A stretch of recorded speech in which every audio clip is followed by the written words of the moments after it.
13 अप्रैल 1919। आखिर कैसे भून दिया गया गोलियों से हजारों लोगों को।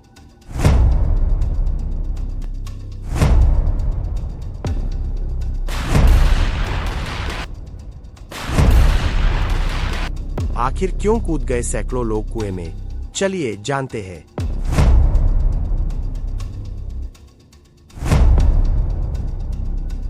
सुबह से ही शहर में चहल पहल थी।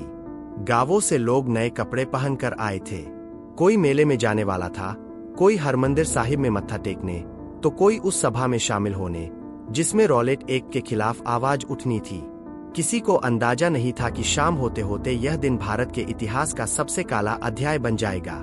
पहला विश्व युद्ध खत्म हुए अभी कुछ ही महीने हुए थे। युद्ध के दौरान अंग्रेजों ने भारतीयों से वादा किया था कि अगर वे साथ देंगे तो उन्हें राजनीतिक अधिकारों में ढील दी जाएगी। लाखों भारतीय सैनिकों ने यूरोप, अफ्रीका और मध्य पूर्व के मोर्चों पर लड़ाई लड़ी। हजारों वापस नहीं लौटे। जो लौटे वे घावों और कहानियों के साथ लौटे। लोगों को उम्मीद थी कि अब अंग्रेज सरकार कुछ राहत देगी, लेकिन हुआ इसके उलट। 1919 में ब्रिटिश सरकार ने रॉलेट एक्ट लागू किया। इस कानून ने सरकार को यह अधिकार दे दिया कि वह किसी भी व्यक्ति को बिना मुकदमे के गिरफ्तार कर सकती है। प्रेस पर पाबंदी, सभाओं पर रोक और नागरिक स्वतंत्रता लगभग खत्म। पूरे देश में असंतोष फैल गया। महात्मा गांधी ने इसे काला कानून कहा और सत्याग्रह की घोषणा की। अमृतसर में डॉ. सैफुद्दीन किचलू और डॉ. सत्यपाल इस आंदोलन के प्रमुख नेता थे। वे शांतिपूर्ण तरीके से विरोध कर रहे थे। 10 अप्रैल 1919 को अंग्रेज प्रशासन ने दोनों को गुप्त रूप से गिरफ्तार कर लिया और शहर से बाहर भेज दिया। जब लोगों को यह खबर मिली तो शहर में आक्रोश फैल गया। भीड़ इकट्ठा हुई। कुछ स्थानों पर हिंसा भी हुई। सरकारी इमारतों को नुकसान पहुंचा। कुछ अंग्रेज अधिकारियों पर हमला हुआ। ब्रिटिश प्रशासन ने इसे बगावत का संकेत माना। अमृतसर में कानून व्यवस्था संभालने के लिए brigadier general Reginald Edward Harry Dyer को भेजा गया। डायर एक कठोर सैन्य अधिकारी था। उसके मन में भारतीयों के प्रति सम्मान नहीं, बल्कि संदेह और भय था। वह मानता था कि सख्ती ही एकमात्र उपाय है। 13 अप्रैल को बैसाखी के अवसर पर जलियांवाला बाग में एक सभा होने वाली थी। जलियांवाला बाग कोई सुसज्जित पार्क नहीं था। वह एक खुला मैदान था, चारों ओर ऊंची दीवारों से घिरा हुआ। अंदर आने जाने के लिए कुछ ही संकरे रास्ते थे। कई रास्ते इतने तंग थे कि एक समय में 2-3 लोग ही निकल सकते थे। उस दिन वहां हजारों लोग जमा थे। कुछ लोग राजनीतिक भाषण सुनने आए थे। कई लोग सिर्फ मेले के बाद आराम करने बैठे थे। बच्चे दौड़ रहे थे। महिलाएं आपस में बात कर रही थीं। कुछ लोगों को शायद यह भी पता नहीं था कि कोई सभा होने वाली है। शाम लगभग 5 बजे के आसपास जनरल डायर को सूचना मिली कि जलियांवाला बाग में बड़ी भीड़ जमा है। उसने इसे आदेश की अवहेलना माना, क्योंकि उसने सार्वजनिक सभाओं पर रोक लगा दी थी। बिना ज्यादा सोच विचार के वह लगभग 50 सशस्त्र सैनिकों के साथ वहां पहुंचा। सैनिकों में गुरखा और बलूच रेजिमेंट के जवान थे। उनके पास राइफलें थीं और पर्याप्त गोलियां। डायर बाग के मुख्य संकरे प्रवेश द्वार से अंदर घुसा। उसने अपने सैनिकों को पंक्ति में खड़ा किया। मशीन गनें भी साथ थीं, लेकिन रास्ता इतना संकरा था कि वे अंदर नहीं लाई जा सकी। अगर रास्ता चौड़ा होता तो शायद और भी भयानक दृश्य होता। भीड़ को समझ नहीं आया कि क्या हो रहा है। कुछ लोग सोच रहे थे कि शायद सैनिक चेतावनी देंगे या भीड़ को तितर-बितर होने को कहेंगे, लेकिन डायर ने कोई चेतावनी नहीं दी। न कोई लाठीचार्ज, न कोई घोषणा। उसने सिर्फ आदेश दिया, फायर, और फिर गोलियों की आवाज ने पूरे मैदान को हिला दिया। सैनिकों ने सीधे भीड़ के सबसे घने हिस्से पर निशाना साधा। लोग चीखते हुए इधर-उधर भागने लगे, लेकिन भागने के लिए रास्ता कहाँ था। संकरे द्वार पर भी सैनिक खड़े थे। दीवारें इतनी ऊंची थीं कि चढ़ना आसान नहीं था। कुछ लोग दीवारों की ओर दौड़े। कई दीवार पर चढ़ते समय गोली का निशाना बने और वहीं से नीचे गिर पड़े। कुछ लोग एक कुएं की ओर भागे। वह कुआं आज भी वहां मौजूद है, जिसे शहीदी कुआं कहा जाता है। दर्जनों लोग जान बचाने के लिए उसमें कूद गए। बाद में उस कुएं से सैकड़ों शव निकाले गए।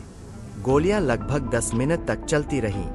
डायर ने तब तक गोली चलाने का आदेश दिया जब तक कि सैनिकों के पास गोलियां लगभग खत्म नहीं हो गई।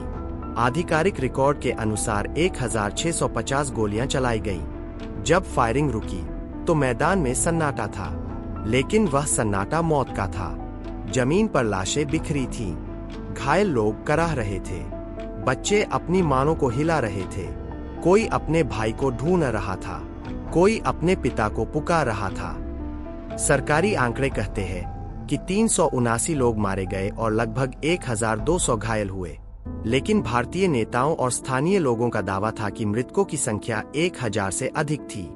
सही संख्या शायद कभी पता न चले, क्योंकि कई परिवार डर के कारण सामने नहीं आए। फायरिंग के बाद डायर बिना किसी राहत व्यवस्था के वहां से चला गया। शहर में कर्फ्यू लगा दिया गया। रात भर घायल लोग बिना इलाज के पड़े रहे। कई लोग खून बहने से मर गए। परिवार अपने प्रियजनों को उठाने तक नहीं आ सके। अगले दिन अमृतसर पर जैसे मातम छा गया। हर गली से रोने की आवाजें आ रही थीं। लोग एक दूसरे से पूछ रहे थे, क्यों? जब डायर से बाद में पूछा गया कि उसने चेतावनी क्यों नहीं दी, तो उसका जवाब था कि वह भीड़ को सबक सिखाना चाहता था। उसने कहा कि उसका उद्देश्य सिर्फ भीड़ को तितर-बितर करना नहीं, बल्कि नैतिक प्रभाव डालना था, ताकि भविष्य में कोई भी अंग्रेज सरकार के खिलाफ खड़ा होने की हिम्मत न करे।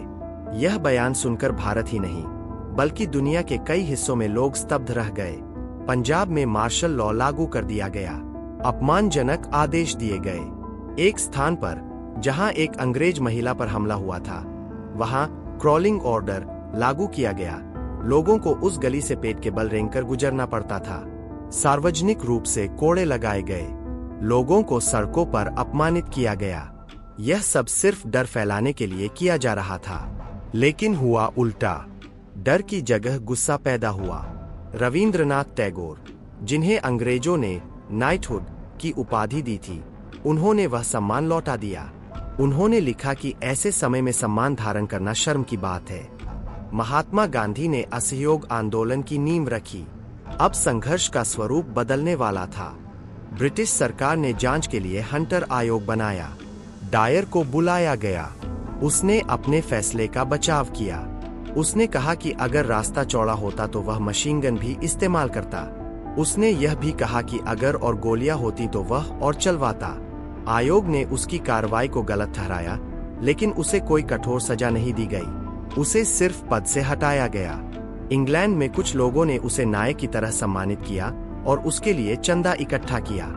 यह बात भारतीयों के लिए और भी अपमानजनक थी। इस घटना ने भारतीय स्वतंत्रता आंदोलन की दिशा बदल दी। पहले लोग सुधार और समझौते की उम्मीद रखते थे। अब उन्हें साफ हो गया कि आजादी मांगने से नहीं, संघर्ष से मिलेगी। इस नरसंहार का एक युवा गवाह था, उधम सिंह। उस दिन उसने खून से सनी धरती देखी थी। उसने मन में प्रण लिया कि वह इस अन्याय का बदला लेगा। वर्षों तक उसने इंतजार किया। 1940 में लंदन के कैक्सटन हॉल में उसने माइकल ओडवायर को गोली मार दी, जो उस समय पंजाब का लेफ्टिनेंट गवर्नर था और डायर की कार्रवाई का समर्थक था।